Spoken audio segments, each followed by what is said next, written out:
Morning students, in the previous video we discussed the chemical property of metal, ki how metal react with acid, with metal, salt and water.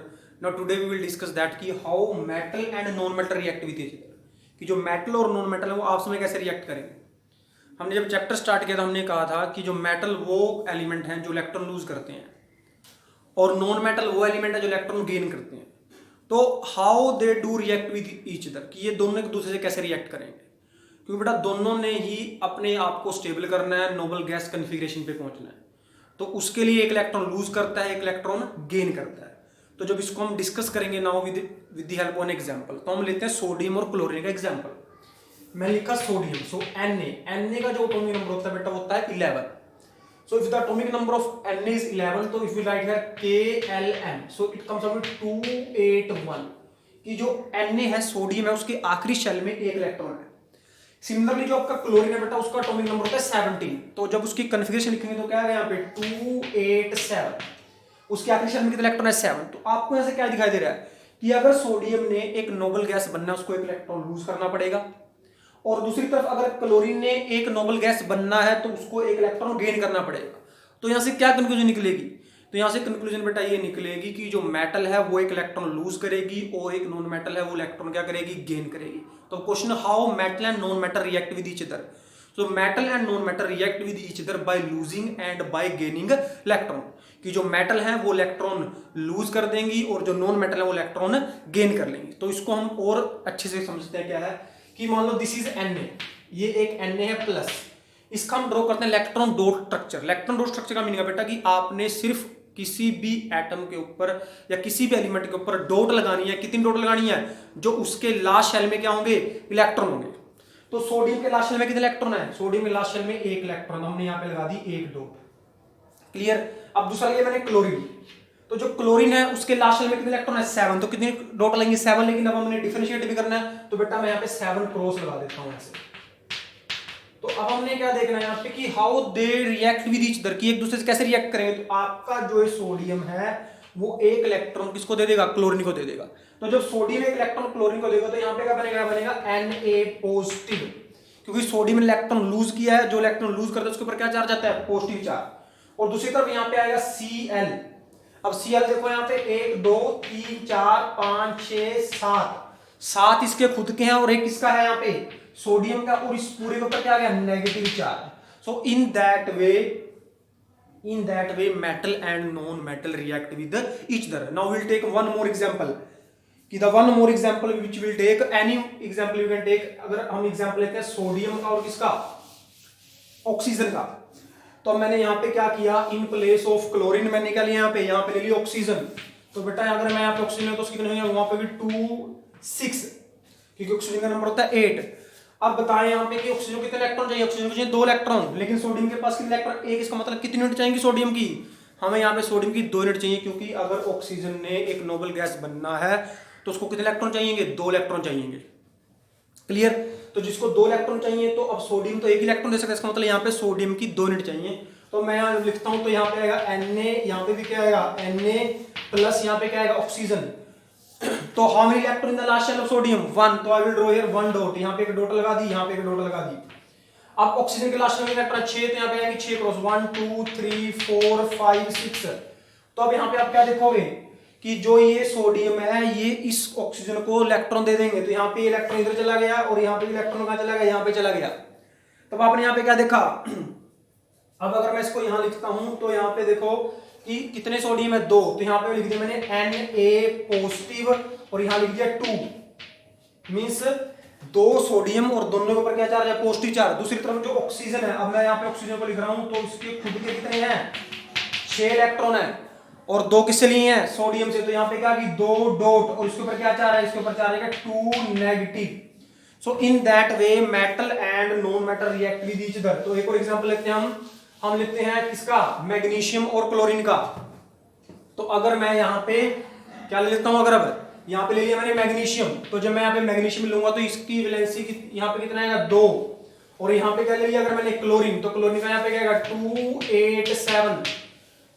अब यहाँ देखो आप सभी ध्यान से देखना है कि मैग्नीशियम ने 2 इलेक्ट्रॉन लूज करने हैं तो आगे 2 इलेक्ट्रॉन लेने वाली भी कोई स्पीसीज होनी चाहिए, लेकिन यहाँ पे क्लोरीन सिर्फ कितने लेती है? 1। इसका मतलब कितने क्लोरीन चाहिए?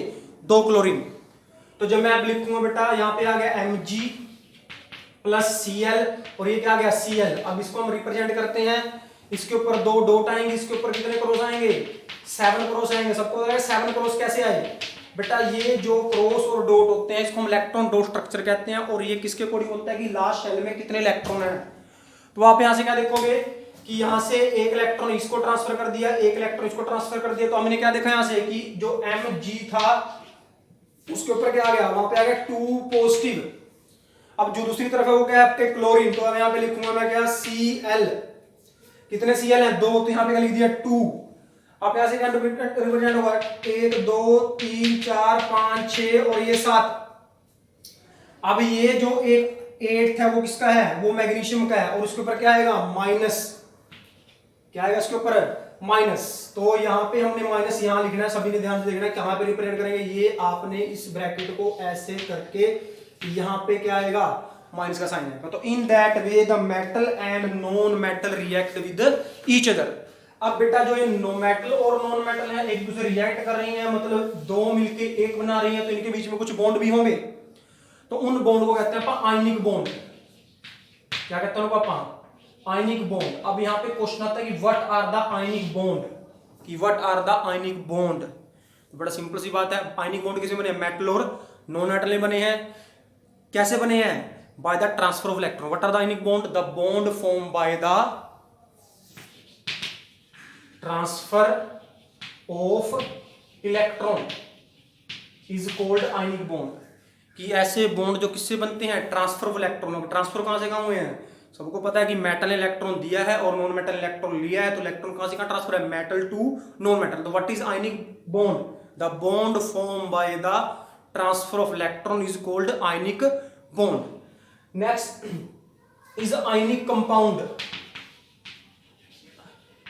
What are ionic compound?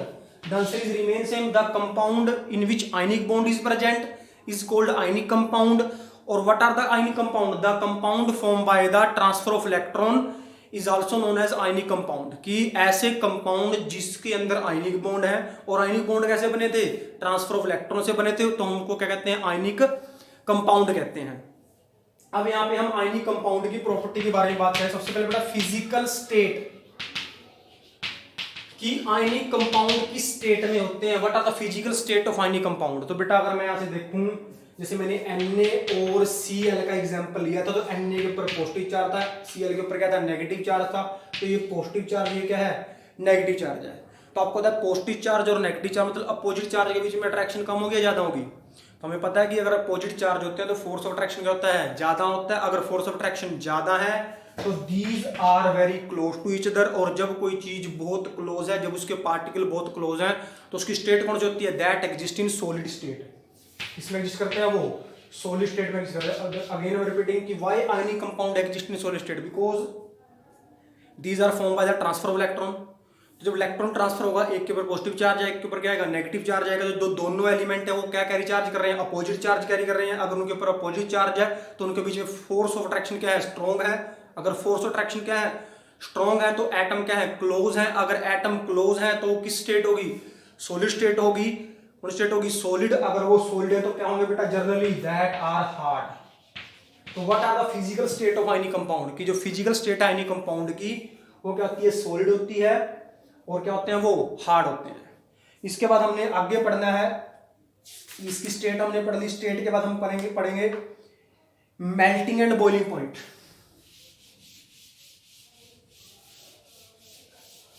Melting and boiling point.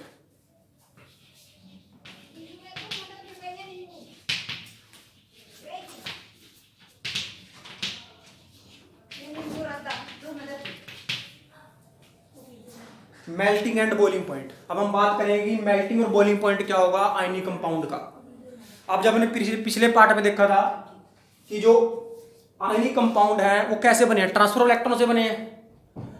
फिर फॉर एग्जांपल अगेन हम टेकिंग द एग्जांपल, अगर हम एग्जांपल लेते हैं MgCl2 का, तो हमने क्या देखा था कि जो Mg था उसके ऊपर क्या था?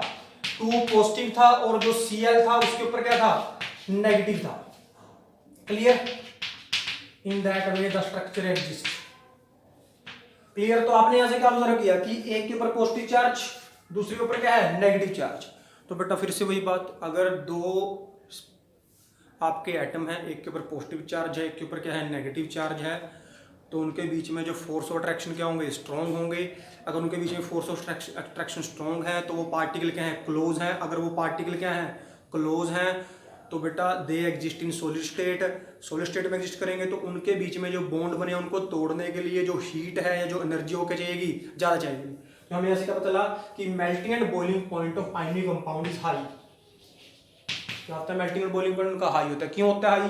Because these are form by the transfer of electron. The one atom carry positive charge, another atom carry negative charge. Due to opposite charge, they have a strong attractive forces. Due to strong attractive forces, they have high melting and boiling point. After that, melting and boiling point, the next topic is solubility. Solubility means ki is they are soluble or not. The next is solubility. Solubility.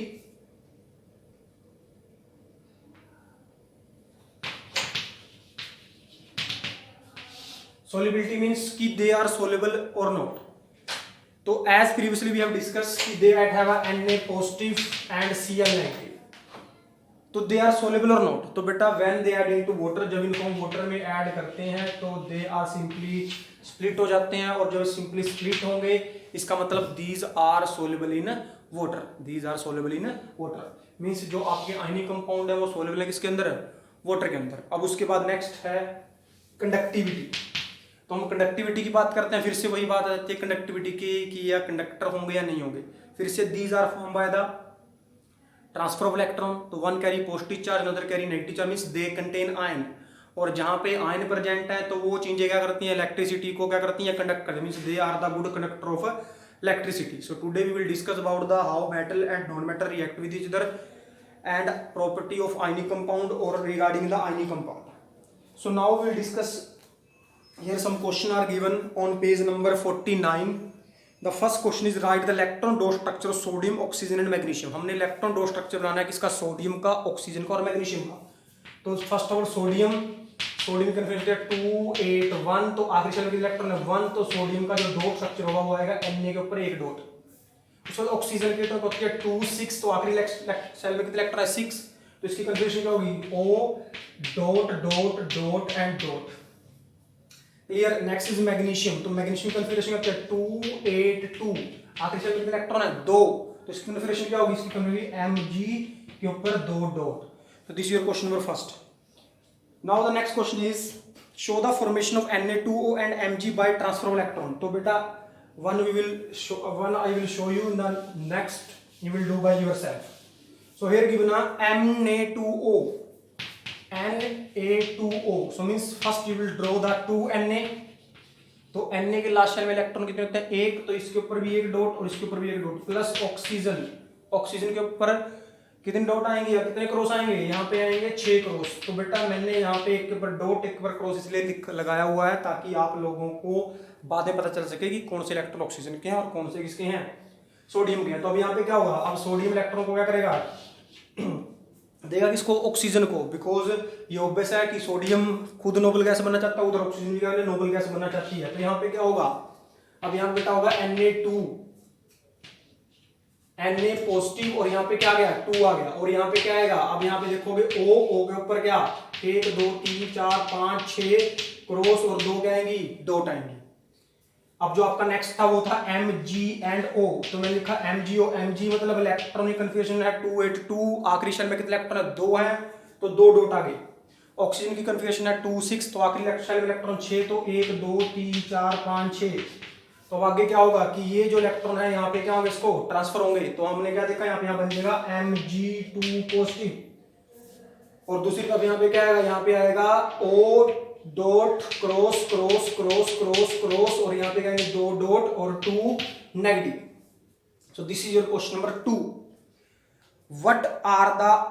What are the ion present in these compound, कि कैसी ion present है बेटा, यहाँ पे आपके कौन से positive ion भी प्रेजेंट है और कौन से आयन प्रेजेंट है, नेगेटिव आयन भी है। तो mean these compound cation and anion और positive ion and negative ion are present. The last question on that page is why do ionic compound have high melting point? तो बेटा we have discussed कि ionic compound have high melting point because these bond और these compound are formed by the transfer of electron। की जो ये compound बने हैं किससे बने हैं? ट्रांसफर ऑफ इलेक्ट्रॉन से बने हैं। तो अगर इलेक्ट्रॉन का ट्रांसफर हुआ है, एक के ऊपर क्या है? पॉजिटिव चार्ज, एक के ऊपर क्या है? Negative charge. जो अगर एक के ऊपर पॉजिटिव है, एक के ऊपर क्या है? नेगेटिव है, तो due to opposite charges they have strong attractive force. की अपोजिट चार्ज की वजह से उनके बीच में क्या? Strong attractive forces. अगर वो एक दूसरे से स्ट्रांगली बाइंड हैं तो उनको तोड़ने के लिए हीट एनर्जी क्या चाहिएगी? ज़्यादा चाहिएगी, इसलिए उनका मेल्टिंग और बॉइलिंग पॉइंट क्या है? हाई है। तो this is over for today, the one part of this chapter left. Okay, thank you.